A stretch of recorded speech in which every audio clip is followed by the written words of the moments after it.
and welcome back to the show. We are here with history teacher, 7th grade basketball coach, and published author, Dr. Tyler Yoder. How are you, Dr. Yoder? I'm doing well today. Thanks, Charlie. We're grateful to have you on.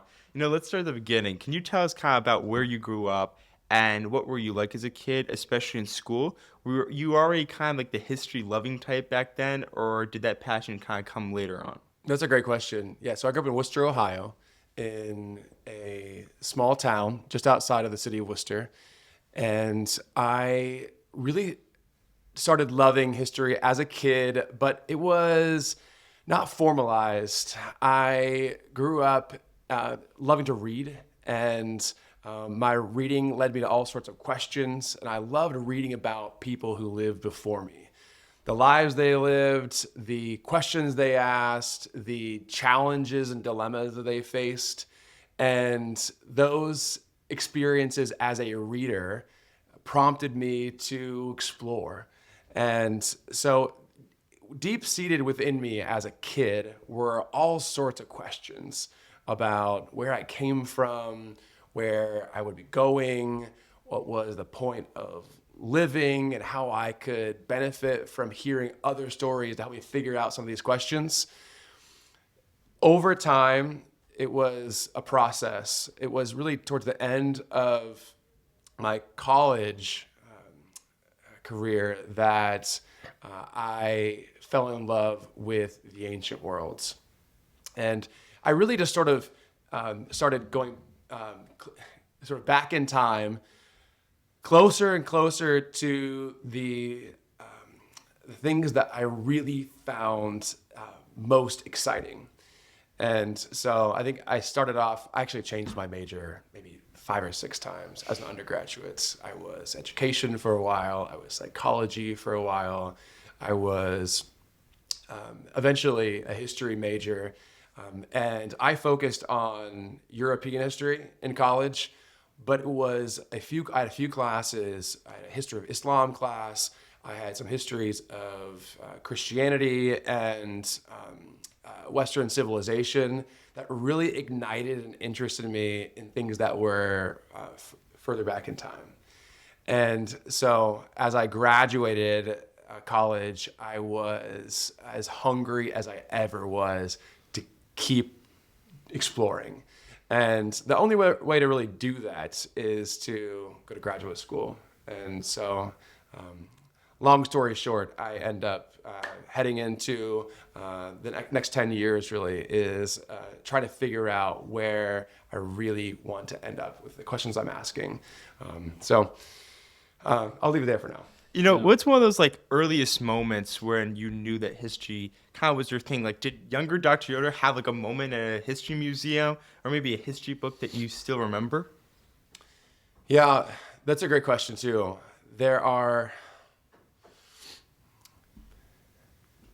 There's a moment when I remember defending my undergraduate thesis when I was going for the faculty that I was working with, my advisors. I was also open to the student body and faculty, but my dad showed up. And you would think that, okay, if a parent's going to be there, they're there for support. But my dad was there with questions to grill me with at my senior thesis defense. And I'll never forget that moment because it really was one of those, and it's funny because he was the only one in the entire crowd that had any legitimate questions for me. And they were all very critical questions of the work that I had done from my own father. It was a really formative moment for me that helped me to see myself as someone who loved asking questions and could stand on his own 2 feet, doing his own research, sort of accounting for work he had done, and wanted to have those kinds of conversations. He wanted to have discussions that were meaningful. He wanted people to push back against his ideas, and he wanted to probe further into topics.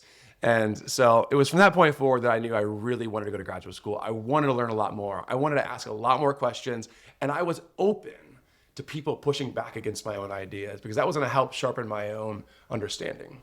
Yeah, that's a great story. Well, many of us now know you as both a teacher and a coach. When you were in high school, were you involved in sports or extracurriculars? And how do those experiences help you become a coach and into a teacher today? Yeah. Was involved in sports for most of my life. I loved competing. I loved winning. I did not like losing. And so I was driven to sharpen my own craft by playing anything that I could that was competitive.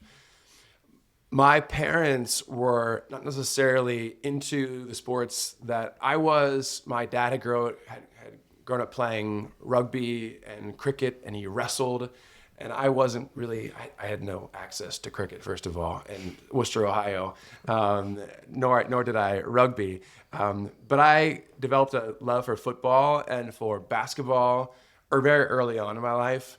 And I remember spending long hours on evenings when the sun had gone down and the lights were out, turning the spotlight on in the backyard to keep shooting at night. And those moments were early on in my life really shaped me in important ways.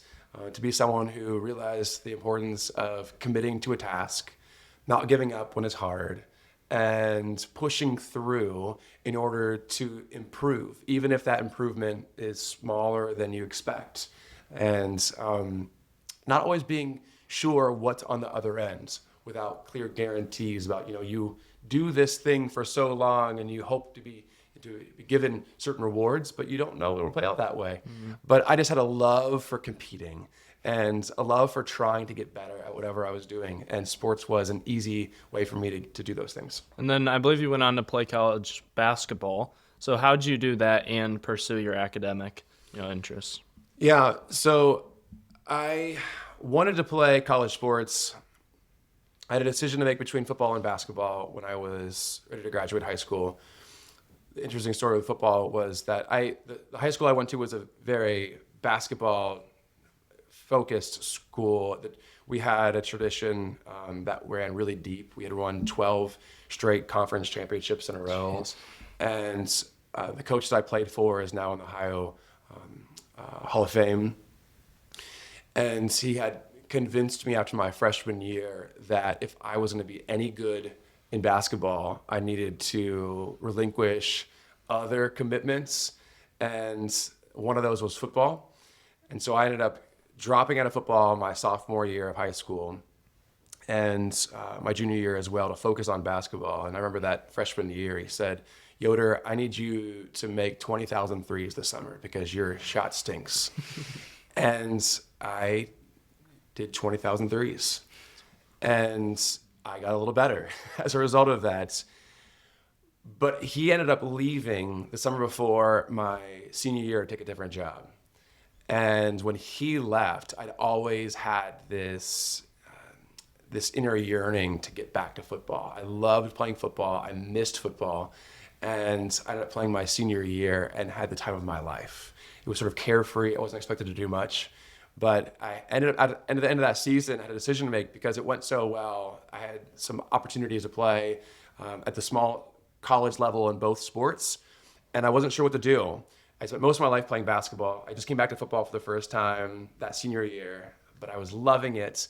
I ended up choosing basketball, and I went to a small school that had a great tradition, but I wasn't really guaranteed to have a prominent role on the team. And that was based on a number of different factors. It was a school that my dad went to, and so there's some pressure there to end up at that school. But it was also a challenge and I've always sort of sought out challenges in my life. For whatever reason, I think it probably says something about my personality. If we had a psychologist here, they could probably explain why that is. But I knew that it would be hard because I was going against players that were a lot taller and more talented than I was. And I wasn't given a guarantee about playing time when I arrived. And I ended up playing all 4 years. I redshirted my first year. I had a fifth year that was a possibility But I ended up graduating early. But I played the next 3 years after that redshirt year, and it wasn't until my senior year that I cracked the rotation. And so I was strictly a bench player for my second and third years where I was playing in college. But my senior year was really special. And we had a fantastic season. We went to the Elite Eight at the national tournament. And I had a very small role to play in that. But it was a period that in many ways was vindicating because you put a lot of work into this thing for a long time. And again, going back to sort of an earlier point that I mentioned, life is so full of unpredictability and moments where you have decisions to make, but you don't know exactly how to play out. I invested a lot of time into a sport that, if you look at my career as a college athlete, I played very few minutes overall. But there are so many stories behind what you do see of sweat, of work, of time together with my teammates, at night, at practice, on the weekends, traveling, and I would not take any of that away. I'm so thankful for those moments together with them. Around the time that you were finishing at Cedarville, what kind of plans were forming in your mind? Did you already kind of just know you wanted to go into graduate school, or were you considering into maybe seeing whether or not testing your luck at basketball, or even just going straight into teaching was your plan? Yeah, so I figured out somewhere between the beginning of my college career and the end of my college career that I wanted to teach in some way. And I wasn't sure exactly how. So at a certain point, one of my majors was secondary ed. So I assumed I'd be going into a public school situation, getting licensed, and that would be it. It didn't last very long, and I eventually declared as a history major because I felt that graduate school was in my future. And to clarify a little bit, so I have always loved history. I've always loved exploring the past because I think that the past has so much to teach us about the present. I was just talking with my students actually last class about the fact that even though we're looking at the exploration of quote unquote the new world by Spanish conquistadors and thinking about the many ways that the world has changed in the last 400 years, technologically in particular. But in the midst of all that change, there are so many things that have not changed within us. And some of the same questions, some of the same struggles, some of the same faults that we see in humanity hundreds of years ago continue to manifest in our own world, which reflect the importance of philosophy and history and the humanities today. But I knew I wanted to go into teaching and doing things like talking about what I'm talking about right now. I didn't know what that looked like or what that entailed necessarily. Sometimes you have to sort of figure it out. You have to take the step to learn about what you can do with that. And so I didn't have it all mapped out early on. I didn't have very much of it mapped out at all. But I knew that I was interested in certain things. And history was definitely one of those things. I was also developing a love for language. And language and history sort of have gone hand in hand for me over the course of my adult life. And it was in my junior and senior year where I was taking language courses. I was studying Greek and Hebrew and really loving those experiences and wanting more of that. And it was when I studied Hebrew for the first time that I realized, I did not even really know this, that there were all sorts of other dead ancient languages that were just so full of opportunity to learn. And so little had been done still. And so I was looking at graduate school opportunities to learn some of those languages that would take me deeper into history. And that's what I spent my next 10 years or so doing, studying those languages and the ancient world in the Middle East. And you, like you mentioned, spent a lot of time learning ancient languages, Hebrew, Akkadian, Aramaic, and so on. Yeah. But can you share a bit about the process of learning those languages? Because I imagine they're not like your everyday Spanish or French classes. Yeah, one of the downsides is that unlike Spanish and French, you can't speak in these languages anymore. And when you speak, you can actually work out your understanding in ways that are really helpful as a learner of a language. And so that's one of the detriments or one of the downsides of a dead language. But the upside is that one upside is that there's all sorts of information that we are still learning about. And it is also another upside that I consider upside at least, is that it's inherently comparative. In order to understand a language from which we know very little, we're going to have to use other similar languages to help us figure out what we don't know. And so that brings you into all sorts of new opportunities to learn. So here's language A, and we know something about this, but we don't know other things. And language B will help us fill in some of those gaps for language A. And so I just fell in love. I had been studying French as a high school student. I really enjoyed France. I love traveling. I love trying to use my French even as a high school student. And I found that studying these other languages from the ancient world was just as, if not more, exciting.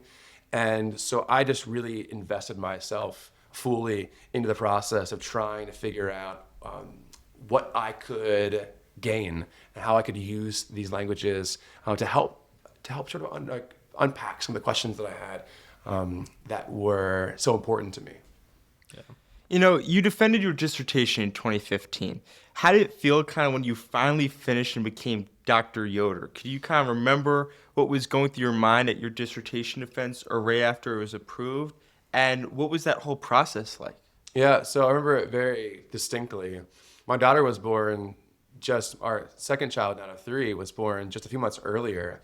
And I had been spending the last year committed to this major project. In fact, I had been granted an opportunity to focus just on this project with some funding that allowed me to step away from. I had been teaching while I was a graduate student at Ohio State, but for this year alone, I was able just to research and write. And starting the previous May, so I defended it in March of 2015, and in May of the previous year, I started fully committing to the writing process after an extensive research process building up to this dissertation. And for 1 month at a time, I was producing a chapter. So chapter 1 was in May, chapter 2 was in June, chapter 3 was in July. And there was a process that was pretty cool that worked out. So I would send a chapter to my doctoral advisor, and he would take about a month to get back to me. And while I'm waiting for him to get back to me on chapter 1, I'm writing chapter 2. And so he would get back to me on chapter 1, I would do the revision and editing for chapter 1, and then he has chapter 2 now to work on, and then I would start working on chapter 3 and so on. So it took me about 6 months to write this book. And on the day of the dissertation, I was, as you can probably imagine, super nervous. Mm-hmm. And you know this topic really, really well. You invested a year or more into this very specific thing. And there are only so many people in the world that can really enter into this conversation and have a thoughtful conversation about it. And the people who can do that are in the room with you because they've read through your work, including your advisor. And the one thing that really stands out, well, a couple of things actually. One is that my advisor, who is one of my closest friends still today, has been an incredible mentor for me before that time, during that time, after that time, up to the present. I'm so thankful for his role in my life, Dr. Sam Meyer. He pulled sort of a Jekyll and Hyde, and he laughs about this because he doesn't remember it to this day. But everything I expected from him, the supportive, there with me person in that room was not the case. And he was there to test me. And this reminds me of my dad showing up at my undergraduate thesis. But he was there to figure out precisely what I knew, the limit of what I knew, and when I began to start not knowing things. What is the limit of what you know on this topic? And he pressed me so hard that day. And I was sweating bullets as I was answering his questions that were coming seemingly from left field at times. After the defense, the committee will leave the room, and you're sitting there by yourself. And you're just like waiting it out to hear what the decision will be. And they come back in the room, and my advisor, who has always been Dr. Meyer to me, comes back in with a smile on his face, and he extends his right hand and he says, "It's Sam from this point forward." And so it was a really cool moment for me, and one that I'll never forget. That's really cool. And you recently just published a book, which congratulations, by the way. I believe it was on the Armana letters, which are ancient cuneiform tablets, and your translation of those. But I think you mentioned in our class that it was an extension in some way of your work. Can you explain that? Yeah, so the dissertation that I just mentioned a second ago, that eventually I worked on and turned into a book for him. And so that was the first sort of book project, but there wasn't a lot of extra work to do because I had prepared it to be ready to publish after the dissertation. And the year after that, so actually not even a year, about 6 months after the defense, I ended up taking a research position, it was a temporary research position in Baltimore at Johns Hopkins University, where I was hired to help digitize a corpus of letters from the late Bronze Age. So we're talking like 1300s BCE, a long time ago.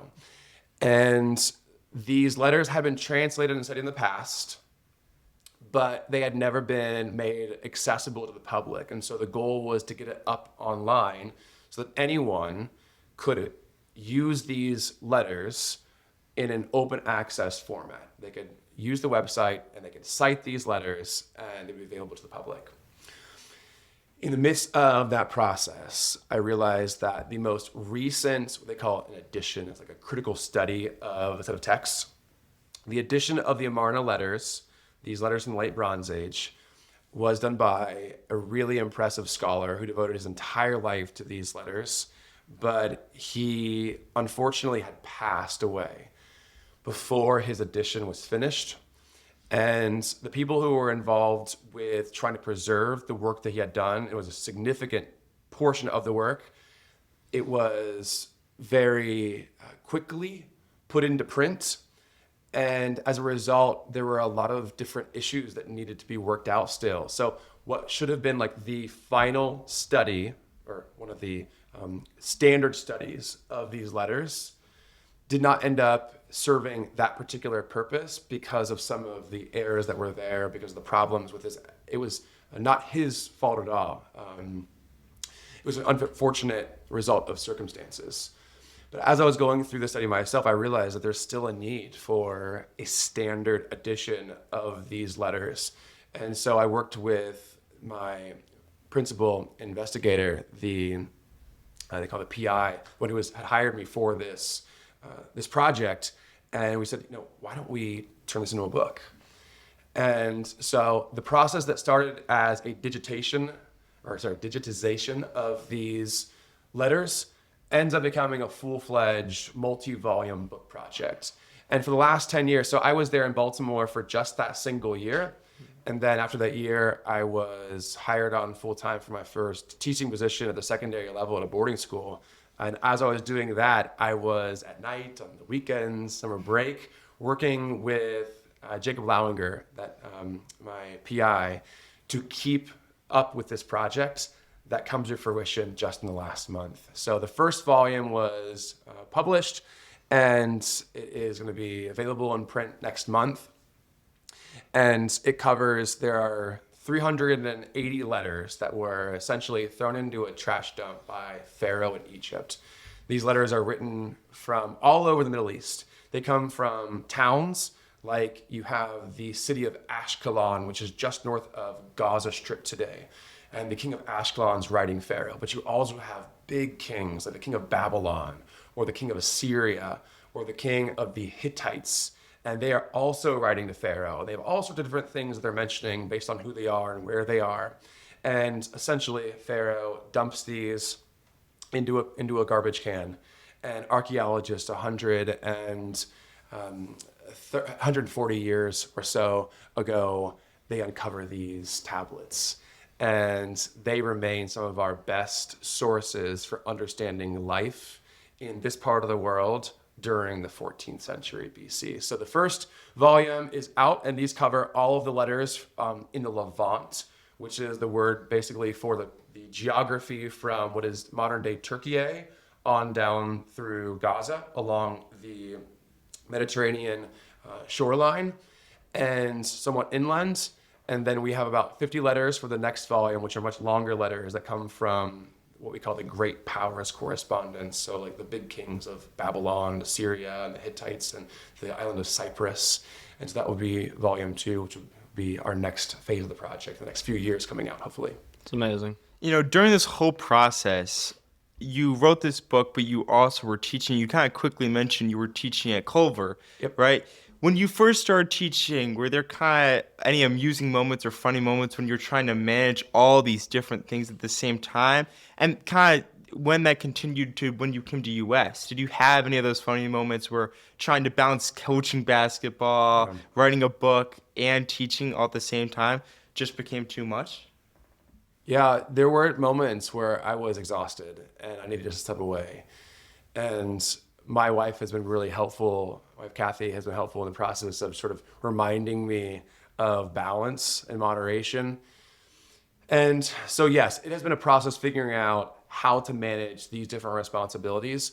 But as I look back on my life, and you guys asked earlier on about how I grew up and what I was interested in, and as I get older, as I age, I realize that more and more that our life is a product of what we pay attention to. It's a sum of what we pay attention to.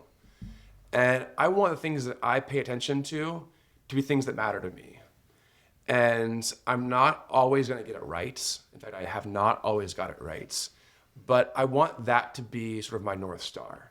The things I spend my time doing, the investments that I make in my life, I want them to be things that matter to me, that I hope that related to the values that I hold dear. And teaching at the secondary level is not necessarily, it's like conducive to a robust writing and research career. You go typically into higher ed for that purpose because there is time often set aside to research and write. You teach a few classes, but you also have lots of space to explore your own research agenda. The secondary teaching experience is not really like that. And so days are very full where we are here at US. You guys know that. Your schedules are very full with one thing after the next. This is one of those things you're doing right now. And because of that, it makes the windows of opportunity all the more limited. But I am built in a certain way that is sort of hardwired to keep asking questions and to keep wanting to explore. And I've been given certain skills. I've been trained in certain ways in graduate school to learn certain languages that are rare and that are not easily accessible.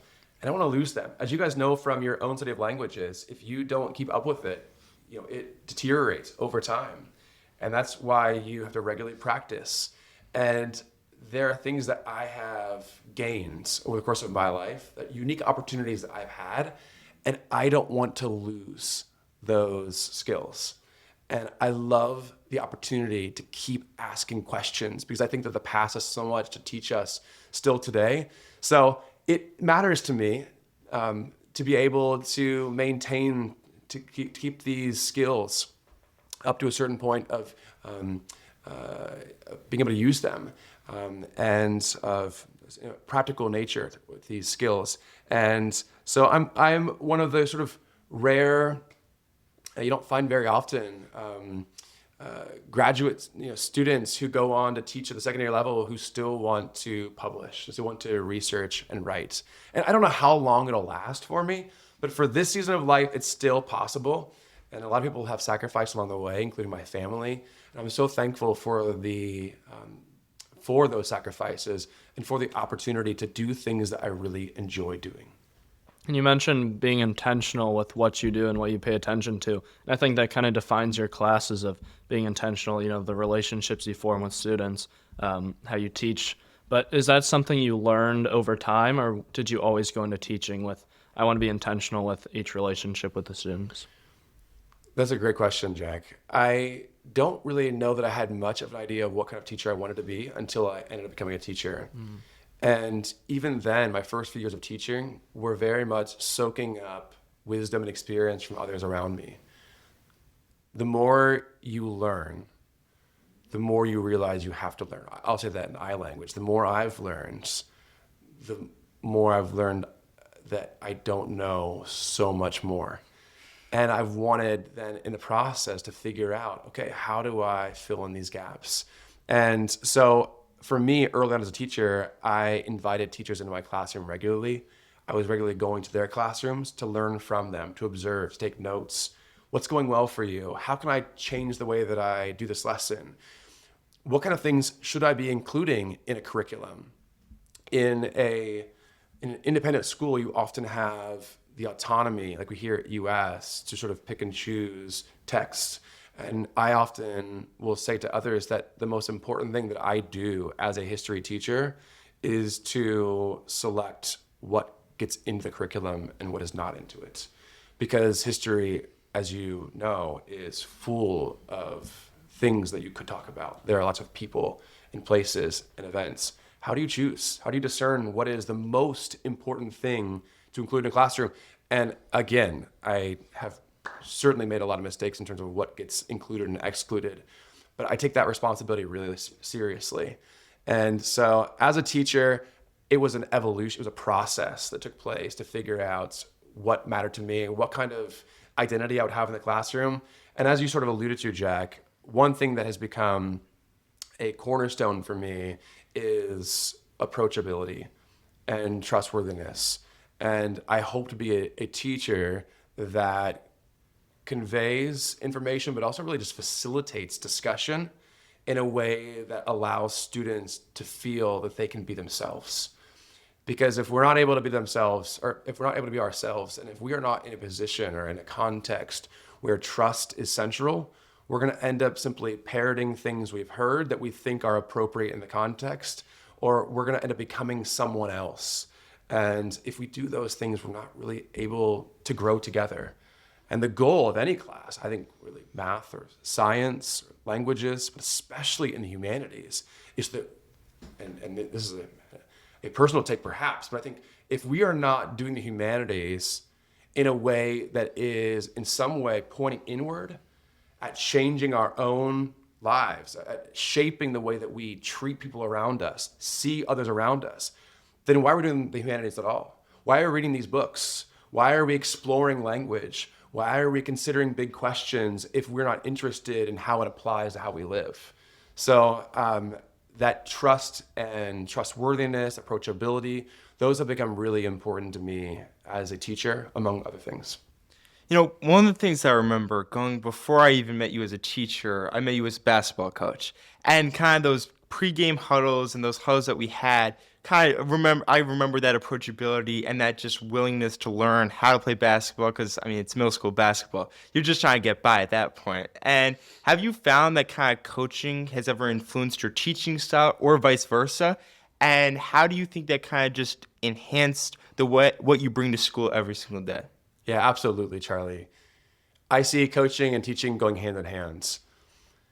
To be a coach, I don't mean to be reductionistic here, but as I see a coach's role, it is to push a group of players to become the best possible unit, in a team sport especially, that they can be, to become stronger together than they are individually, but also to push individuals to offer more of what they can in service of the team.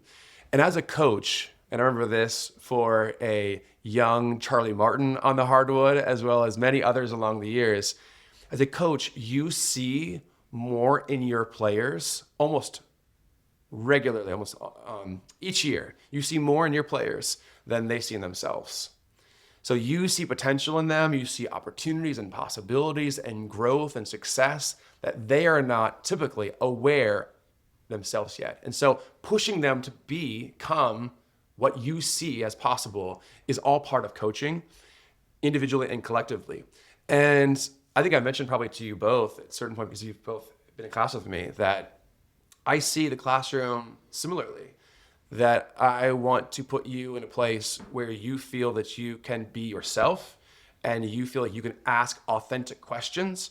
You can feel it's okay to say something and mess up and fail and figure it out and do better the next time, because that's part of the learning process, but also a context in which you're going to be challenged to think on your own 2 feet, where you're going to have to form ideas and compare them in a critical manner. We're going to have to work with evidence to evaluate its merits. And I want you in the classroom, as out on the court, to feel a sense of intellectual sweat, so that you are being pushed to become the best possible version of yourself as a reader and as a writer and as a thinker and a speaker. Do you have a favorite memory or kind of proudest moment from coaching? Because I know middle schoolers can be a handful, but they have lots of energy and enthusiasm. Do you have a favorite memory? So I've coached, I didn't mention this earlier, after I graduated college, I started a GA position right away. And so I've been literally coaching. The moment that I stopped playing, I've been coaching since then. And over the last 15 years, I've coached everything from the college level on down to 3rd grade basketball. And in between, I've coached girls and boys basketball. I've coached other sports as well, including football and soccer. But basketball has been a mainstay for me. In terms of those experiences that stand out, I had arguably the most talented team I've ever had, at least at this middle school level this past year, where we went undefeated and just had an incredible group of boys who wanted to be pushed, they wanted to be stretched, and they showed up every day hungry, ready to work and ready to get better. And it was a lot of fun because it was less on me and just more on them, and finding ways to challenge them, to nudge them on to higher and higher levels. So that was great. And it was really fun to see them finish out on an undefeated note. The first time in my coaching career I've ever had an undefeated season. It's pretty rare in general. Last year's team, though, stands out for a different reason. And it's because we were almost on the other side of the spectrum. We won, I think, 2 games all season long.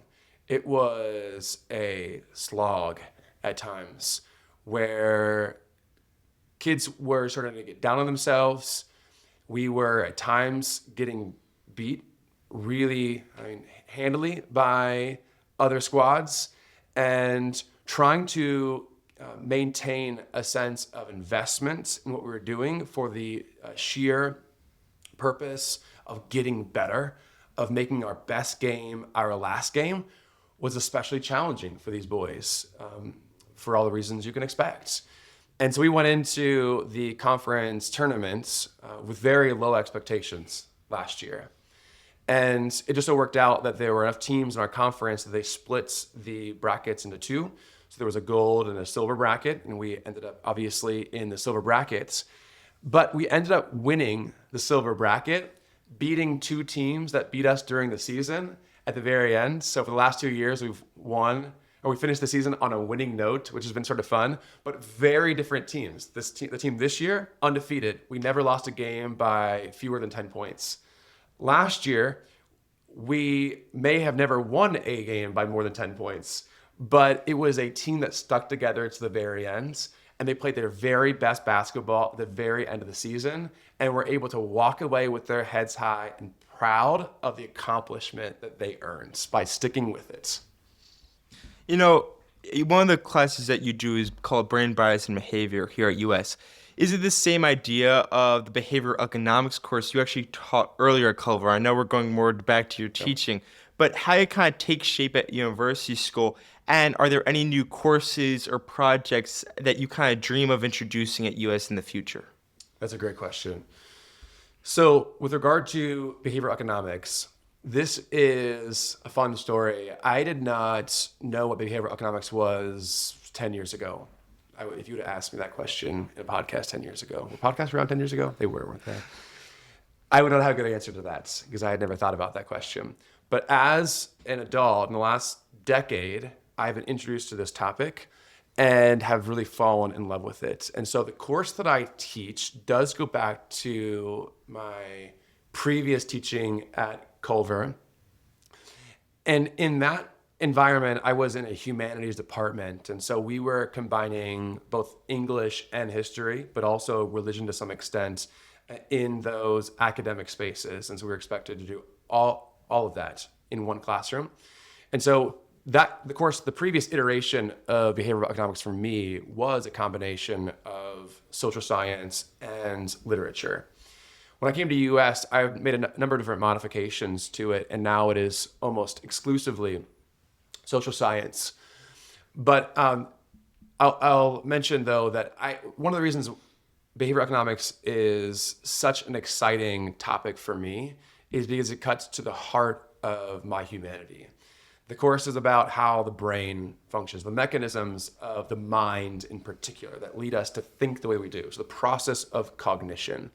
And based on what we learn about the predictable manner of the brain and the mind, more specifically, how we think, we are able to ascertain certain behaviors, patterns, biases that permeate human existence, both in our current state of the world, but also in the past. And we can predict they will continue to be part of the world in the future. And so learning about behavioral economics has been learning about myself as a person, my own blind spots, my own tendencies, the proclivity I have to engage others in the way that I do. And we're all different in our own ways too. But learning about behavioral economics has been about learning about sort of how I tick and how the people around me tick, and how perhaps if we learn about these things, how we can create a better world by creating more efficient systems, by nudging people to more thoughtfully engage others on social media or in face-to-face conversations, by really interrogating and scrutinizing our engagement with the world. And so here at US, I've been overjoyed to bring this course into the course catalog. And I mean, there are all sorts of other things, as you can probably imagine. I would love to, consider courses on this or that. I've always wanted to teach a course on epistemology and sort of like the study of what we know and how we know what we know and what we don't know in the process. But there are other things as well. A course on the ancient Middle East would obviously be exciting too. But for now, I'm really happy with what I'm doing, teaching world history in both the ancient and the modern versions of this, as well as our behavioral economics course. And you mentioned thoughtful engagement. Speaking from experience here, your classes are very open-ended. How do you handle it when a student has maybe a different viewpoint or one that it's unexpected or challenges the group? How do you turn those moments into learning opportunities? Do you have any strategies for that? Yeah, that's great. I firmly believe that we learn best when we experience differences. And I think that otherwise we are simply preaching to the choir, so to say, and we are not challenging our own presuppositions, our own assumptions and beliefs. And there are moments time to time when you have a rogue comment or one out of the blue seemingly that really catches you off guard. And so I think it's, case by case situation in terms of how you handle it based on what that comment is. I can imagine a number of different kinds of comments that would require different kinds of responses. But in general, I want to encourage kids to be willing to say the things that they are wondering. But also to think before they speak at times. So, I don't necessarily need your unfiltered take, but I would like you to feel comfortable enough to be able to share the question that's burning inside of you, or this concern you have that you're not sure how to frame it, but you feel like it should be mentioned. And even if it goes against the status quo, or if it goes against the room at the time, like everyone seems to be going in this direction, but you have a counter to that, there's something really helpful for everyone in that room. For everyone else who is going in a certain direction, they are going to benefit from having a challenge to the way that they think and perhaps a pushback against groupthink or conformity. So they are able to consider something they may have missed along the way.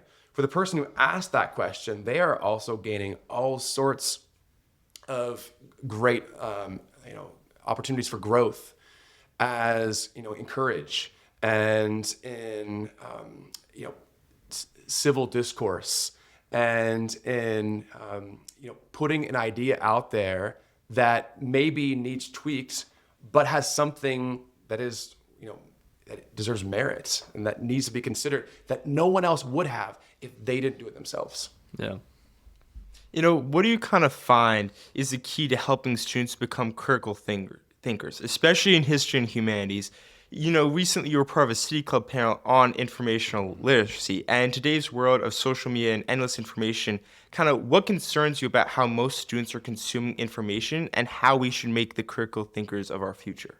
Yeah, so the benefits of social media roughly counter equally the challenges of it, I believe. It has all sorts of opportunity that it presents to us for engaging people that we never would have that opportunity to do so with. People across the world, people who are not able to be present or participate in certain events. They now have a voice. And as exciting as that is, it also has the challenge of preventing us from seeing the very people that we are engaging. And so the nature of social media tends to be such that we isolate when we are doing so. And that isolation can be very problematic. And so for me, social media is an incredible tool that can be used for the good of the world, but it also can do the opposites. And to harness its strengths and its positive potential requires us to understand the nature of the medium itself. And so I am a firm believer in education about the tools that we use for our own benefits. For students to engage social media most effectively, I believe that they should understand the mechanics of social media. And with that, the prospects as well as the pitfalls. When you are engaging on social media, you may be tempted to say something in a way that you would not if that person were next to you. What does that say about social media? What does that say about the way we engage on social media? We should consider some of these factors. So going back to the ways we can access information most effectively, so some of these suggestions, they are just in general, I think, wise to consider.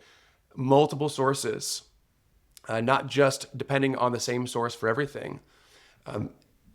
Asking questions before we come up with answers.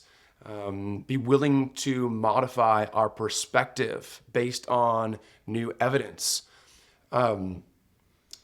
Considering the way we speak, but also the manner in which our submissions, our posts, may be read by others in different ways. There are all sorts of things we can learn, and we have to learn still in order to create the better world that I think we all want. Social media is not going to be going away. It is simply how the world is and will be moving forward. But we have a lot to learn about how we use it more effectively as human beings. Yeah. As you think about the students you've taught and the players you've coached, what do you hope your legacy will be in their minds? If years from now, I still remembers Dr. Yoder taught me X, or what would you kind of want that X to be? What would you want that lasting kind of moment or idea to be? I would hope that the people that I come in contact with would see someone who is earnest and authentic. When you're around me, you're talking to me, I want to be, and I don't always succeed at this, I want to be fully myself. And I'd hope that when I am myself, when I am authentic in front of you as a teacher, or as a coach, or as a friend, that you are encouraged to be yourself in the process. And that secondly, that when I am interacting with you, or whatever, in whatever capacity that is, that you be inspired to explore honestly the world around you, to ask hard questions, and to not be afraid of the possible answers that you may uncover. And so that together we may be authentically ourselves and be willing to ask difficult questions and do hard things together, because when we do so, we will grow stronger as a result. Well, wrapping it up with this question here, which might be the most important question of the entire interview, which we made a tradition of closing it out with, of asking our guests their why. So you've accomplished something for you do of earning your doctorate, continuing to push yourself even further beyond that. So in moments of challenge or doubt, which you mentioned, you have, what keeps you going and drives you to keep striving, growing, and achieving more? I have only one life to live, as far as I know. I don't have any evidence of beyond the grave. And the stats tell me that I have 40 years or so left of life if I'm somewhere around the average. And I want the things that I do, the things that I say, the places that I go, the way that I interact with others, I want them to be things that I am proud of and that matter. And I want people to know along the way that I cared for them and that I was there for them. So they hopefully are encouraged to care for others and to be there for others.